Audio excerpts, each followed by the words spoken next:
Shalom semuanya. Pada kesempatan ini saya akan berbagi sharing. Ya, seperti biasanya kalau sharing dari saya itu tipikalnya itu namanya juga sharing ya, berbagi saja gitu ya. Tetapi tentunya berbagi sesuatu yang bernilai, yang positif dan kiranya menjadi berkat rohani buat kita gitu ya. Dari banyak hal. Salah satunya yang saya akan bagikan pada kesempatan ini, pada sharing ala atas hari Minggu gitu ya, yaitu adalah berkat rohani yang saya dapatkan dari ibadah minggu ya, yaitu tentang penyesatan ya.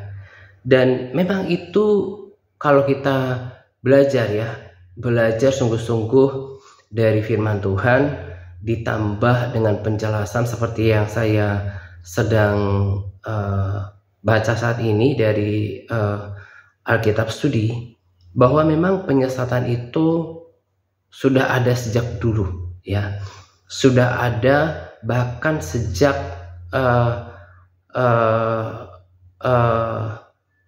zaman Paulus gitu ya. Itu mereka itu menghadapi namanya pengajaran yang salah, pengajaran sesat gitu ya. Nah, dan saya akan bagikan salah satunya itu sebagai topik sharing saya pada kesempatan ini ya.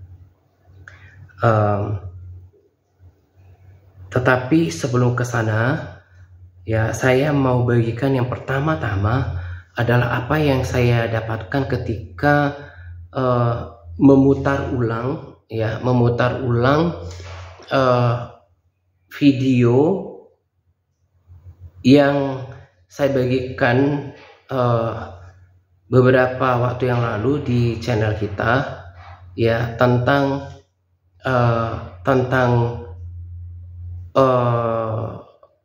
saya singgung ya sedikit tentang roh-roh penyesat gitu ya. Saya putar ulang sebetulnya sambil belajar hal-hal apa yang saya perlu perbaiki ya, hal apa yang perlu saya perbaikin, mungkin alurnya atau cara bicaranya yang perlu saya evaluasi gitu ya. Jadi saya sempatkan untuk mendengarkan beberapa dari video yang saya bagikan gitu ya. Dan ketika saya berkata tentang ya salah satu lah tentang penyesat itu gitu ya, saya kemudian teringat gitu ya, dengan apa yang saya baca tentang nama Yesus gitu ya. Jadi untuk kita ketahui bahwa nama Yesus itu adalah nama yang familiar di antara bangsa Yahudi gitu. Bahkan rasanya selain orang-orang Yahudi ada juga kalau enggak orang-orang Portugal gitu ya, rasanya, atau Brazil, ada lagi bangsa-bangsa atau negara yang ini hampir lupa deh tekan rekam untuk rekaman biasa ya. Jadi ada juga orang-orang yang biasa menggunakan nama Yesus sebagai nama mereka. Nah, itulah kenapa di Alkitab kita dikatakan Yesus Kristus, karena Kristus itu artinya Mesias yang diurapi, sebagai penanda identitas Yesus Tuhan yang kita sembah. Nah, jadi kan sebetulnya sih saya nggak pengen bahas ini terlalu sering ya, nanti takut dikirain saya ini kayak nyerang atau memojokkan orang-orang yang punya jalan pikiran yang berbeda sekarang dari kita gitu ya. Tetapi sebagai orang yang melayani Tuhan, yang mendapatkan kebenaran dari firman Tuhan, adalah sebagai tanggung jawab moral bagi saya untuk berbagi juga, untuk meluruskan pemikiran kita, paling tidak untuk membentengi kita yang tidak tersesat gitu ya. Berharap enggak ikutin cara pikir mereka gitu ya. Karena apa? Saya juga dengarkan ya perkataan dari senior pastor daripada gereja yang saya bagikan videonya sering di grup WA gitu ya. Dan itu perkataan itu masuk akal. Beliau berkata bahwa biasanya sih kalau orang sudah tersesat itu akan bablas gitu ya. Sebab menurut pemahaman saya sendiri, kesesatan itu nggak datang tiba-tiba. Itu sama seperti kemunduran rohani seseorang, itu nggak serta-merta terjadi. Itu pasti ada hal-hal di mana dia abai terhadap aktivitas rohaninya, misalnya ya, kalau konteksnya itu kemunduran rohani, dia sudah tidak lagi berkomitmen untuk melakukan standar disiplinnya dalam baca firman, tidak lagi mengaktifkan mungkin bahasa rohnya, tidak lagi tekun dalam saat teduhnya gitu ya. Nah itu perlahan-lahan gairah kerohaniannya itu tergerus, dan akhirnya sampailah dia pada titik yang namanya kelusuan rohani atau kemunduran rohani. Nah demikian juga dengan kesesatan ya. Atau saya umpamakan seperti misalnya mereka yang mengalami gangguan jiwa gitu ya. Saya sih bukan tidak percaya mujizat, karena saya sendiri pernah saksikan ada salah satu pusat rehabilitasi yang saya datangi di daerah Tangerang waktu itu. Orang-orang yang bahkan non-Kristen, mereka dirawat di panti ya, direhab di panti rehabilitasi itu, disuruh baca firman, berpuasa. Akhirnya banyak yang pikirannya balik lagi, tak terkecuali non-Kristen ya, itu semua karena kuasa Tuhan. Tetapi pada dasarnya mereka pikirannya salah ya, itu kecenderungan akan bablas gitu. Makanya saya katakan ini lebih berguna untuk kita yang masih di jalan kebenaran Injil yang tulen, Injil yang sejati, supaya kita tidak mengikuti langkah yang salah gitu ya.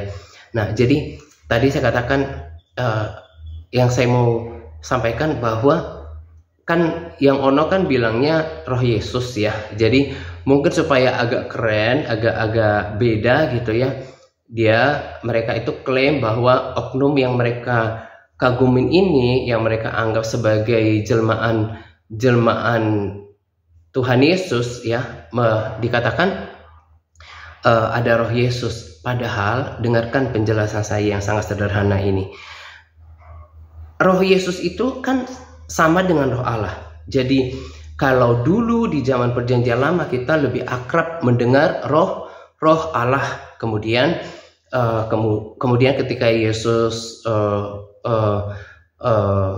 lahir di bumi, tepatnya ketika Yesus dibaptis, Roh Kudus turun. Nah, karena Yesus dan Bapa adalah satu, ya berarti satu roh.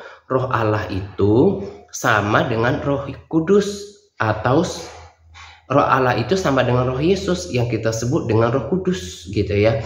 Jadi tadi kan saya cerita tuh kalau di berbagai negara, termasuk bangsa Yahudi, orang Yahudi menganggap biasa itu pakai nama Yesus. Makanya dikatakan Yesus Kristus, supaya pembeda untuk Yesus Tuhan gitu ya. Nah, jangan-jangan memang orang itu kemasukan roh Yesus, tapi bukan Roh Yesus Kristus.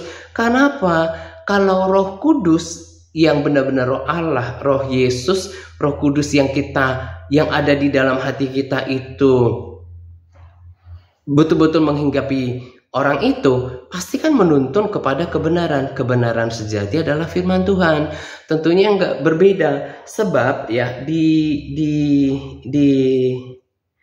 1 Timotius 4 ayat 1 ini juga ayat firman Tuhan yang dibagikan di rekomendasi video yang saya bagikan bersamaan dengan video ini ya. Buat Anda yang menyaksikan di YouTube yang tidak berada di grup WA, nanti Anda bisa lihat di kolom deskripsi ya. Nanti saya akan taruh di situ. Karena sesungguhnya kan video ini saya peruntukkan kepada orang-orang yang saya layani di grup WA gitu ya. Nah, dikatakan seperti ini, 1 Timotius 4 ayat 1. Tetapi Roh dengan tegas mengatakan bahwa di waktu-waktu kemudian ada orang-orang yang akan murtad lalu mengikuti roh-roh penyesat dan ajaran-ajaran setan. Nah, jadi kalau bagi saya di luar roh Yesus, roh Allah yang awalnya kita sebut roh Allah yang sama dengan Yesus, karena roh Yesus kan sama. Anak Yesus ada Bapa ada di dalam anak gitu ya, di dalam Yesus, dan kita sebut lebih umum itu Roh Kudus. Nah, jangan-jangan emang yang masuk ke dalam orang ini adalah roh-roh penyesat dan ya betul, roh penyesat dan roh setan-setan yang menggunakan nama Yesus, karena nama Yesus tanpa Yesus Kristus, nama Yesus tanpa Mesias itu memang sama kayak manusia biasa gitu ya. Jadi gak ada istimewanya gitu ya. Jadi dia cuma mungkin membodohi pengikut-pengikutnya biar sok keren gitu ya. Kan namanya juga penipuan itu kan ada kayak mirip-miripnya. Jadi digunakanlah katanya roh Yesus ada pada dia. Padahal tempat hari juga kan saya sudah katakan, setiap kita itu udah punya Roh Kudus. Roh Allah, Roh Kudus, Roh Yesus Kristus. Nah, kalau kita punya roh itu, kita juga akan mendapatkan pengurapan daripada Roh Kudus ya. Jadi ketika nanti saya taruh di capas ya, ketika Paulus juga menuliskan surat-surat kepada jemaat yang dilayaninya, yang dikenalnya dengan baik, dikatakan bahwa kamu itu udah memiliki pengurapan Roh Kudus gitu. Jadi ya sama seperti yang dikatakan oleh senior pastor dari gereja ini. Beliau berkata bahwa dulu ketika ada penyesatan-penyesatan, saya itu langsung bisa bedakan karena Roh Kudus itu memberikan hikmat, pengertian dan juga pengurapan sehingga beliau tidak disesatkan. Saya pun juga berkata ketika ada orang-orang yang tanya tentang sesuatu yang di luar kebenaran, di luar sana ya, saya bilang Roh Kudus yang di dalam saya itu nggak confirm gitu ya bahwa itu datang dari Tuhan gitu loh. Dan ingat ya bahwa dengan sederhana di Kisah Para Rasul 4 ayat 12 berkata seperti ini.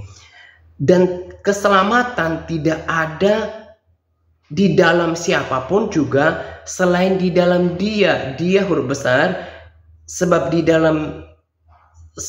keselamatan tidak ada di dalam siapapun juga selain di dalam Yesus Kristus, sebab di bawah kolong langit ini tidak ada nama lain yang diberikan kepada manusia yang olehnya kita dapat diselamatkan. Loh, terus kenapa dari sini aja udah bilang kok gak ada nama lain, terus kenapa ada muncul nama lain kalau bukan dari penyesat atau ajaran setan-setan gitu loh. Jadi kalau kita baca firman Tuhan, maka Roh Kudus itu, Roh Yesus Kristus itu akan menuntun kita ke dalam kebenaran. Dan juga kalau renungkan banyak firman, ya terlalu banyak cara firman untuk membuat kita mengerti gitu ya. Sekarang pertanyaannya, yang disalib siapa? Yang menderita siapa? Lewat dialah, jangan dipisahkan pengorbanannya gitu ya. Lewat pribadi yang berkorban inilah, yang menyerahkan nyawanya inilah, yang mati di kayu salib inilah satu-satunya jalan keselamatan kepada Bapa. Jadi kalau cuma pinjam katanya Roh Yesus yang menurut saya bukan Roh Yesus Kristus, ya orang mah bisa apa gitu ya? Bukan dia yang disalibkan, bukan dia yang berkorban menyerahkan nyawanya, cuma pinjam katanya Roh Yesus. Makanya saya bilang, oh jangan-jangan itu Roh Yesus yang dikenakan oleh dulu kan udah banyak tuh ya, mungkin udah ada yang mati Yesus yang lain gitu ya. Nah itu mungkin hinggap ke orang itu gitu ya, bukan roh Yesus Kristus.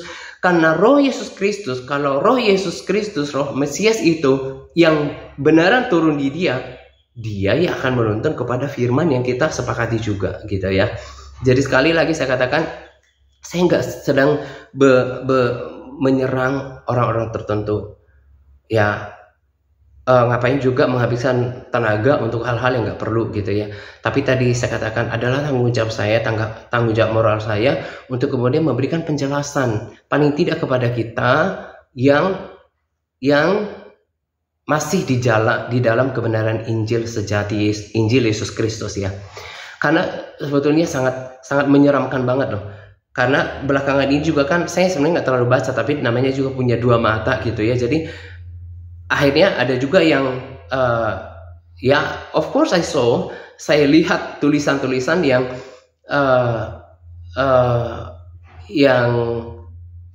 bilang, jadi gini, kutip ayat firman. Jadi si orang ini bilang ke salah seorang saudara di pemuritan, dia bilang, kamu kan percaya Yesus Tuhan gitu ya, iblis juga percaya. Nah ya, terus si saudara ini jawab, ya aku percaya hanya satu Tuhan. Ya lah, terus kata jawabannya adalah, kalau kamu percaya Yesus Tuhan, terus kenapa kamu tidak percaya nama ini loh? Kenapa dibawakan nama-nama itu gitu ya? Jadi betul-betul pikirannya itu udah sesat. Makanya saya bilang, saya buatkan video ini untuk kita yang belum sesat jalannya, karena itu masih terjadi. Saya ulangi, 1 Timotius 4 ayat 1. Tetapi Roh dengan tegas mengatakan bahwa di waktu kemudian akan ada orang-orang yang murtad lalu mengikuti roh-roh penyesat dan ajaran-ajaran setan. Oh ya, saya pengen garis bawahi bahwa murtad itu nggak mesti tinggalkan nama Yesus. Nggak. Murtad itu juga berarti kita tidak lagi mempercayai 100% seperti keesaan Tuhan gitu ya. Atau mungkin kita percaya yang seperti tadi, duplikatnya Yesus katanya ada gitu. Itu juga kemurtatan ya, itu juga kemurtatan. Nah jadi memang itu sudah mesti ada gitu ya. Memang ada keprihatinan ketika ada orang yang dikenal baik gitu ya, tapi ya, bagaimana lagi. Nah di sini saya mau pada bagian kedua, saya mau kasih tahu kepada kita, apa sih setelah melakukan perenungan cukup banyak waktu gitu ya. Sebenarnya kembali kepada perumpamaan Yesus sendiri ketika berbicara tentang penaburan firman. Ada yang jatuh di tanah yang berbatu-batu, ada yang jatuh di pinggir jalan, tanah yang berbatu-batu, tanahnya tipis ya. Ya saya ulang sepertinya kurang pas ngomongnya. Jatuh di pinggir jalan, tanah yang berbatu-batu, yang tanahnya tipis ya. 3 kategori ini kan berbahaya gitu ya. Nah, itu adalah orang-orang yang sebetulnya orang-orang yang tidak betul-betul membangun pondasi kekristenannya di atas firman Tuhan. Jadi kalau kita lihat di 1 Yohanes 2 ayat 19, memang mereka berasal dari antara kita. Jadi nanti ya tonton video yang saya bagikan di grup bersamaan dengan video ini, dan juga bagi saudara yang tidak ada di grup WA, nanti saya bagikan di kolom deskripsi.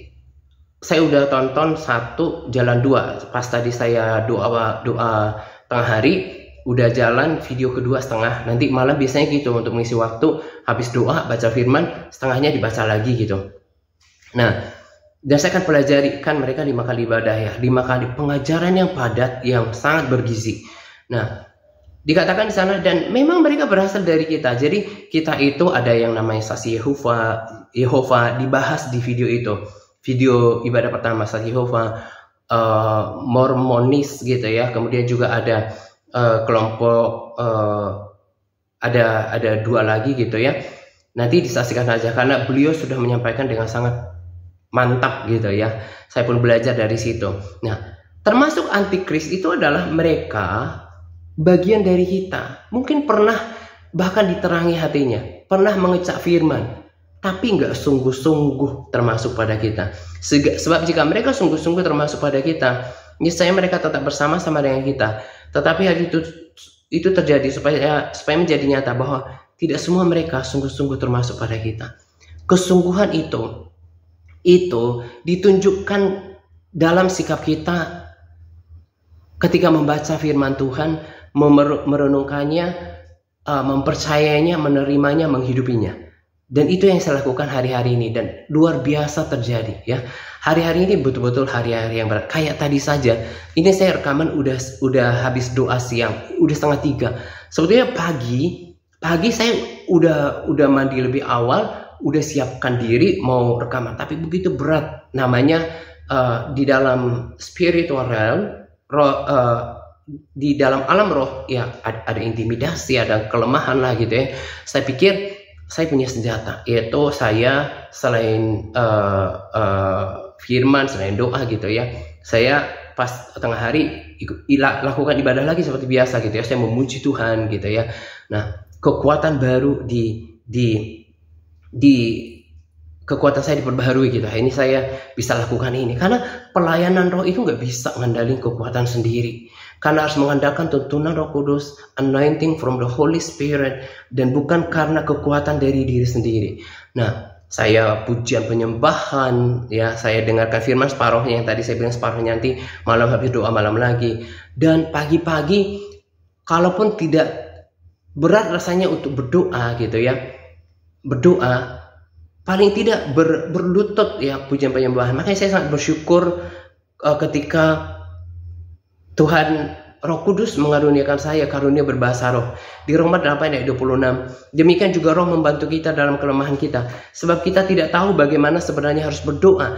Tetapi roh sendiri berdoa untuk kita kepada Allah dengan dengan keluhan-keluhan yang tidak terucapkan. Jadi kapan sih roh ini berdoa kepada kita dengan keluhan-keluhan yang tidak terucapkan? Ya ketika kita penat, nggak tahu harus ngomong apa, ya berat sekali. Tapi ketika kita berdoa, justru itu adalah doa yang sempurna, di mana Roh Kudus mentransfer semua keluhan-keluhan kita kepada Allah dan kita merdeka. Dan saya mau bersaksi bahwa hanya dengan kekuatan doa, pujian, penyembahan, termasuk puasa korporat ya, puasa raya TRC yang kita lakukan gitu ya, kemudian berbahasa roh ya, merenungkan firman ya, dengan seperti ini saya bisa bertahan sampai sekarang ya. Jadi selain tadi saya katakan penegasan lagi tentang penyesatan gitu ya, roh penyesatan, saya sudah tadi awal jelaskan secara sederhana tentang Roh Kudus yang benar-benar rohnya Allah sendiri, itu akan menuntun kita ke dalam kebenaran. Ada ayat-ayat firman Tuhan juga saya bagikan pada Capas gitu ya. Juga nanti dengarkan pengajaran ini supaya kita yang masih berada di dalam Injil itu tidak goyah, karena bahaya loh.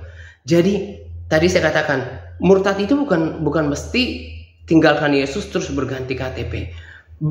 Beralih memiliki kepercayaan yang salah pun itu sudah mengancam, berbahaya bagi keselamatan kita. Udah jelas tadi saya udah bilang, tidak ada satu nama lain di kolong langit ini yang namanya diberikan kepada manusia kita dapat diselamatkan. Berarti nggak ada nama lain, nggak ada nama lain. Itu keteguhan iman Kristen. Nggak ada nama lain. Gak ada nama lain. Kalau ada nama lain, itu berarti kembali ke 1 Timotius 4 ayat 1 adalah roh-roh penyesat dan ajaran-ajaran sesat. Ya, 4 penyesatan yang worldwide, yang berkelas dunia ya, ada dibahas di video pertama ya. Yang ecek-ecek yang baru ini ya, itu malah gak dibahas gitu ya. Tapi sebetulnya sama dengan pesan 1 Timotius 4 ayat 1, itu semua roh-roh penyesat dan ajaran-ajaran setan yang terjadi kemudian, dan ini mesti terjadi di kemudian sebelum kedatangan Tuhan ya. Jadi perhatikan, jadi jangan merasa aman ya. Mungkin sama-sama gereja, sama tepuk tangan, mungkin pujian, tapi kalau berbeda prinsip itu sudah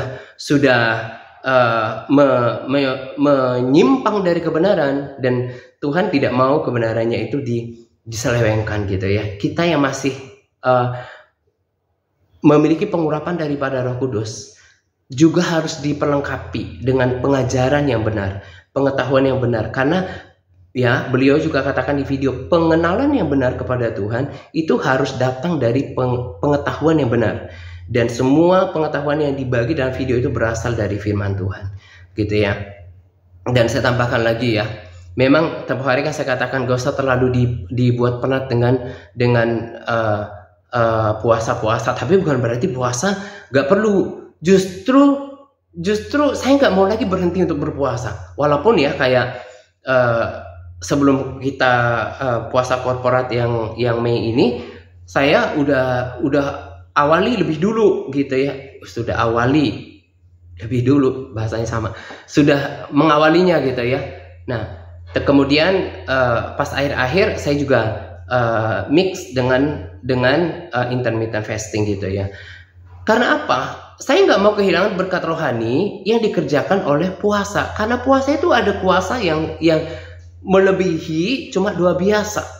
Ya, baca firman bahwa penyakit ini nggak bisa didoakan, diusir tanpa doa dan puasa. Jadi ada level, ada pencapaian, ada sesuatu yang dikerjakan kalau adanya puasa, doa yang disertai puasa gitu ya. Gitu. Tapi betul-betul saya katakan tempoh hari lakukan dengan niat yang baik, bukan karena aturan ya. Jadi tetap lakukan itu yang menolong saya, persekutuan dengan Tuhan. Sekarang saya lebih banyak lagi melatih diri untuk ketika baca firman duduk merenungkan, mengingat-ingat, biar itu cultivate ya, bertumbuh, mengubahkan hati saya. Dan juga berbahasa roh. Menantikan Tuhan itu bukan hal yang sia-sia. Saya bersaksi ketika terus mengharapkan sesuatu yang baik daripada Tuhan, berdiam di dalam hadirannya, maka di alam spirit Tuhan menambahkan dan memberikan kekuatan yang baru. Hal-hal seperti ini, membaca, merenungkan firman, berbahasa roh, memuji menyembah Tuhan, berdoa, berpuasa, itu yang akan membuat saya yakin saya akan sampai pada akhir. Karena kan Paulus juga katakan bahwa hendaklah kamu kuat di dalam kuasanya, kemudian kuasa Tuhan, segala perkara dapat kutanggung Dia yang memberikan kekuatan. Jadi kalau mau kuat, yakin kuat, harus mengenakan kekuatan daripada Tuhan. Bagaimana itu bisa didapatkan? Lewat hal-hal tadi, kekuatan dari firman, kekuatan dari pujian penyembahan, kekuatan daripada doa, puasa, kekuatan daripada berbahasa roh. Saya nggak bakalan berbahasa roh karena saya sekarang udah aliran Pentakosta gitu ya. Loh, kalau aliran Pentakosta nggak tahu artinya, ngapain berbahasa roh? Tapi karena firman katakan, siapa yang berkata-kata dengan bahasa roh, dia membangun dirinya sendiri. Dan juga dia kan mengucapkan keluhan-keluhan yang tidak terucapkan. Dan kenapa Paulus sampai tulis, saya banyak kali puasa, kemudian dia banyak berbahasa roh. Itu kalau tidak jadi firman, ya tidak ditulis dalam Alkitab, berarti tidak akan pernah menjadi pelajaran. Itu bukan pamer. Dan hamba-hamba Tuhan, ya termasuk senior pastor dari gereja itu, kemudian kemarin juga diundang pendeta dari Korea yang sudah menanam 10.000 gereja, Kim Shine kalau nggak salah namanya, ya itu juga berbicara. Mereka berkata, senior pastor itu bilang, sebetulnya di awal saya berdoa 45 menit berbahasa roh, tapi sesungguhnya lebih daripada itu saya berbahasa roh every single day. Dan juga beliau juga ternyata punya ketetapan untuk baca firman 5 pasal setiap hari. Nah, jadi apa yang saya ajarkan dari hal-hal yang pertama pelayanan ini, semuanya itu kalau ketemu dengan firman hamba Tuhan dari berbagai ras atau bangsa berbeda pun pasti akan ketemu namanya benang merahnya gitu ya. Jadi lakukan itu yang membuat kita kuat. Dan berikan waktu untuk merenungkan firman. Sebab kedalaman daripada firman itu kita hanya dapatkan kalau kita punya niat hati ingin menyelam di dalamnya, dan Roh Kudus akan ajari kita. Kan Tuhan itu melihat motivasi hati kita juga gitu ya. Saya sudah teguhkan tadi tentang roh penyesat, roh Yesus non roh Yesus non Kristus ya berarti ya. Jadi kalau roh Yesus Kristus kan berarti roh Allah, roh Yesus, roh Kudus. Nah kalau hanya roh Yesus mengatakan dirinya itu jelmaan Tuhan Yesus Kristus, berarti bagi saya itu adalah roh Yesus non Kristus. Ngerti ya maksudnya ya? Roh Yesus yang lain gitu ya. Yang sama dengan roh penyesat dan ajaran-ajaran setan-setan ya. Dan itu mereka itu dikelabui dengan apa ya? Kelihatannya itu tanda-tanda yang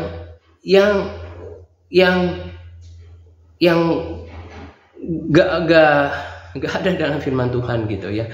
Cuman dibuat-buat gitu. Nah, jadi berakar di dalam firman Tuhan, please. Itu yang tadi juga saya tekankan, salah satu pesan pada video ini. Jangan, jadi ketika firman ditaburkan di dalam tanah hati kita, ada yang pinggir jalan, tanah berbatu-batu dan tipis itu nggak selalu berbicara tentang ada kesesakan, penderitaan, pencobaan gitu ya. Tapi maksudnya adanya penyesatan pun, karena memang pondasinya nggak kokoh ya gampang dibelokkan gitu ya. Tapi kita mau berakar dalam Injil sejati. Kita tahu roh Yesus Kristus akan memberitahukan kita ya. Dan pengurapan dari Roh Kudus itu membuat kita bisa mengenali ini asing atau ini dari Tuhan. Gitu ya. Ini sharing saya untuk kita pada kesempatan ini. Silahkan disaksikan video yang saya bagikan bersamaan dengan video ini, dan untuk Anda yang menyaksikan di YouTube nanti bisa dilihat di kolom deskripsi. Bahkan yang tadi saya katakan, video-video yang lain juga saya akan dengarkan karena itu kan seperti berseri ya. Jadi supaya lengkap, kalau memang mau ya, karena nggak ada paksaan. Kalau saya sih terdorong, pengen banget untuk selalu mengikuti pengajaran-pengajaran itu untuk memperlengkapi diri saya gitu ya.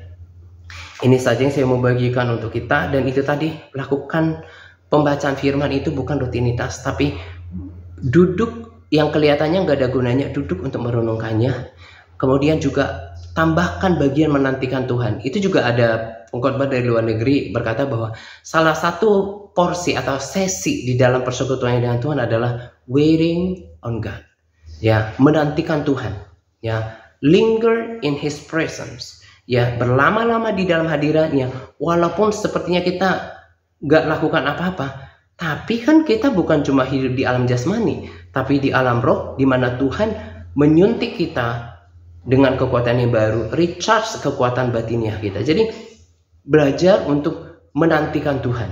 Itu juga kan ada di firman Tuhan, orang-orang yang menanti-nantikan Tuhan itu akan mendapatkan kekuatan baru. Ya, berarti namanya menanti-nantikan kan berarti diam. Ada waktu diam, duduk di hadirat Tuhan. Nah, itu perlu ditambahkan di dalam persekutuan pribadi kita, gitu ya. Ini saja yang mau saya sampaikan untuk kita. Tetap bersemangat, Pak. Tuhan Yesus memberkati kita sekalian. Amin.